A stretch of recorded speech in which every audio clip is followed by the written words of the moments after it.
Did the President of the United States just propose that Canada should become the 51st U.S. state?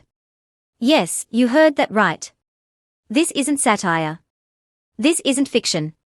It's a very real, very tense exchange that took place inside the White House on May 6, 2025, and it might just change the course of North American geopolitics. Canadian Prime Minister Mark Carney's response. Just 3 words: Canada is not for sale. What does it all mean? Is this just political theatre, or the beginning of a bold new vision for the continent? Let's break it down, because the implications are staggering. Today's story is one for the history books. On May 6, 2025, Canadian Prime Minister Mark Carney, fresh off an election victory just a few weeks prior, stepped into the White House for his first official visit with U.S. President Donald Trump.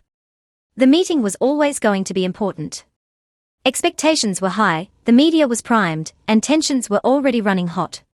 The two leaders had plenty on their plates: trade disputes, border security, and a growing sense of unease in international markets. But no one could have predicted just how explosive this meeting would become. During a particularly charged moment in their closed-door discussion, President Trump allegedly floated the idea that Canada should consider joining the United States, not as a partner, not as a trade ally, but as the 51st state. Yes, that's right. Statehood. An idea that's been occasionally tossed around as a joke or thought experiment suddenly made its way into one of the most high-profile diplomatic meetings in recent memory. What came next went viral across both sides of the border. Prime Minister Carney, visibly unfazed, reportedly leaned forward and calmly stated, "Canada is not for sale." That single phrase has since been echoed across news headlines, talk shows, political commentary, and social media feeds. It's a powerful declaration of sovereignty, one that Canadians from all political stripes seem to have rallied behind. But let's take a step back and examine how we got here. Why would Trump make such a provocative suggestion in the first place? And why now?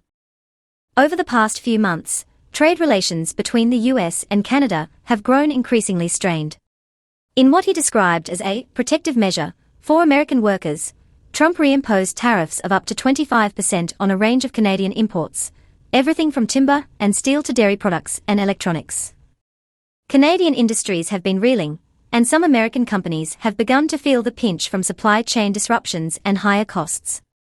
Carney's administration had hoped to walk into the White House with a roadmap toward rebalancing the economic relationship. Instead, he walked into what some are calling a pressure campaign disguised as diplomacy. Carney's team came prepared to negotiate updates to the USMCA, better known as the United States-Mexico-Canada Agreement, a deal that replaced NAFTA and governs much of North America's trade. But Trump, true to form, was less interested in small adjustments and more interested in grand gestures. Floating the idea of statehood could have been strategic. Maybe it was just a power play. Maybe it was serious. Either way, it's raised a tidal wave of questions. Could Canada ever become the 51st U.S. state? Technically, yes. But the road would be incredibly complex. Under U.S. law, new states can be admitted to the Union with congressional approval. But for Canada to join, it would also require constitutional amendments, national referendums, and a wholesale reimagining of Canadian identity. It would also mean the end of the monarchy's symbolic role in Canadian governance, a redefinition of provincial autonomy, and an overhaul of legal systems, healthcare policies, and military alliances. So no, it's not likely to happen. But the fact that it was even brought up by a sitting U.S. president is what makes this story so explosive. When asked later by reporters about the statehood remark, Trump simply smirked and said, "Never say never." That ambiguity, typical of his political style, has fueled speculation across political circles. Was it just another Trumpism, tossed out to dominate headlines and distract from the lack of trade progress? Or is it part of a larger, more strategic plan to exert pressure on Canada by sowing internal division and testing its political resolve? The public reaction has been immediate and passionate. In Canada, citizens from coast to coast have taken to social media to voice their outrage. The phrase "Canada is not for sale" has become a rallying cry, appearing on protest signs, t-shirts, and trending hashtags. Even political opponents of Carney have expressed support for his handling of the situation, praising him for standing up to what many perceive as American overreach. Editorials across Canadian newspapers have highlighted Carney's calm, but firm stance as a moment of national pride, and some commentators are already comparing his resolve to the likes of Pierre Trudeau and Lester B. Pearson, leaders who famously held firm during times of diplomatic tension with Washington. In the US, reactions have been more mixed. Some conservative voices in media have praised Trump's idea as visionary, suggesting that greater North American integration could solve many of the continent's economic challenges. A few have even gone so far as to publish economic models showing the potential GDP boost of a U.S.-Canada merger. On the other hand, many Americans have criticized the idea as imperialistic, calling it disrespectful to one of America's closest allies. Editorials in publications like the New York Times and the Washington Post have warned that such rhetoric risks alienating a strategic partner and could damage decades of diplomatic goodwill. What's perhaps most surprising is how the proposal has overshadowed the core purpose of the meeting, trade. The original agenda included detailed discussions about tariff rollbacks, energy exports, cross-border infrastructure, and climate collaboration. But by the end of the day, those topics were largely drowned out by headlines focused on the hypothetical annexation of an entire country. A serious distraction. Or a calculated shift. Despite the friction, both leaders released statements afterward describing the meeting as constructive. Trump called Carney a very good person, a notable departure from the more adversarial tone he took with past Canadian leaders like Justin Trudeau.